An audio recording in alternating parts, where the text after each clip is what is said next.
സുഹൃത്തുക്കളെ, നമ്മളെ നാടൻ ഭാഷയിൽ പറഞ്ഞു കഴിഞ്ഞാൽ പൊതിഞ്ഞുണയും കുശുമ്പും കുന്നായ്മയും പറഞ്ഞു നടക്കുന്ന ആൾക്കാരെ ഒരു കാരണവശാലും നമ്മളെ വീടുകളിലോ നമുക്ക് അവർക്കുള്ള വീടുകളിലോ നമ്മൾ അവരുമായിട്ട് കൂട്ടുകെട്ടാനോ പോകരുത്.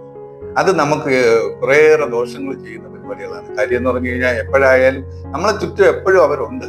പക്ഷെ എന്നാലും നമുക്ക് അവരെ പൂർണ്ണമായിട്ട് ഒഴിവാക്കാനും സാധിക്കത്തില്ല.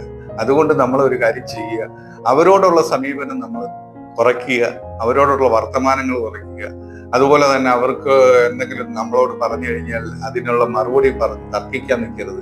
നമ്മളൊരു ഒരു മൗനത്തോടു കൂടി, ഈ ഒരു പുഞ്ചിരിയോട് കൂടി നമ്മൾ നിന്ന് കഴിഞ്ഞാൽ അതാണ് അവർക്ക് ഏറ്റവും കിട്ടുന്ന മറുപടി. അല്ലാതെ നമ്മൾ അവരുമായിട്ട് തർക്കിച്ച് പോയി കഴിഞ്ഞു കഴിഞ്ഞാൽ അതിനേ ഉള്ളൂ സമയം. പിന്നീട് എന്ന് പറഞ്ഞു കഴിഞ്ഞാൽ ഇവരുടെ അടുത്ത് ഒരു കാരണവശാലും നമുക്കുള്ള പുതിയതായിട്ട് നമ്മൾ എന്തെങ്കിലും സംരംഭങ്ങളോ പുതിയതായിട്ട് എന്തെങ്കിലും നമ്മൾ വേറെ എന്തെങ്കിലും ജോലിക്കാര്യവും അല്ലെങ്കിൽ നമ്മളെ കുട്ടികളെ കാര്യങ്ങൾ എന്തെങ്കിലും നമ്മൾ തുടങ്ങാൻ പോകുന്നുണ്ടെങ്കിൽ തീർച്ചയായിട്ടും ഇവരെ എടുത്ത് നമ്മൾ ഒരു കാരണവശാലും ഇത് പറയരുത്. അത് പറഞ്ഞു കഴിഞ്ഞാൽ തീർച്ചയായിട്ടും അവർ നമ്മളെ പിന്തിരിപ്പിക്കുക. അതുകൊണ്ട് ഒരു കാരണവശാലും അവരെടുത്ത് പറയാതിരിക്കുക. ഇത് മറ്റാരുമല്ല, വെളിയിൽ നിൽക്കുന്നവരല്ല കൂടുതലും. അതായത് നമ്മളെ ബന്ധുക്കാരും നമ്മളെ കൂട്ടുകാരും നമ്മളെ ചുറ്റിലുള്ളവരും ഒക്കെ തന്നെ ഇങ്ങനെയുള്ള നെഗറ്റിവിറ്റി പുറപ്പെടുവിച്ച് നമ്മളെ താഴ്ത്തിക്കെട്ടാൻ നോക്കുന്നത്, അല്ലാതെ വേറെ ആരുമല്ല. അത് നമുക്ക് ചിന്തിച്ചു കഴിഞ്ഞു കഴിഞ്ഞാൽ അത് ഏറെക്കുറെ മനസ്സിലാവും.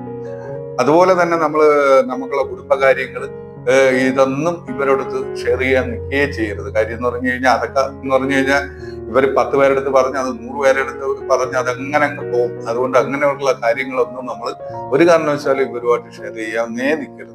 അതുപോലെ തന്നെ നമ്മളെ വിജയ രഹസ്യങ്ങൾ, അതായത് നമ്മൾ എന്തെങ്കിലും തുടങ്ങി അത് വിജയമായിട്ട് മാറിക്കഴിഞ്ഞു കഴിഞ്ഞാലും തീർച്ചയായിട്ടും ഇവരുടെ അടുത്ത് ആ ആഹ്ലാദം നമ്മൾ പങ്കിടാൻ നിൽക്കരുത്.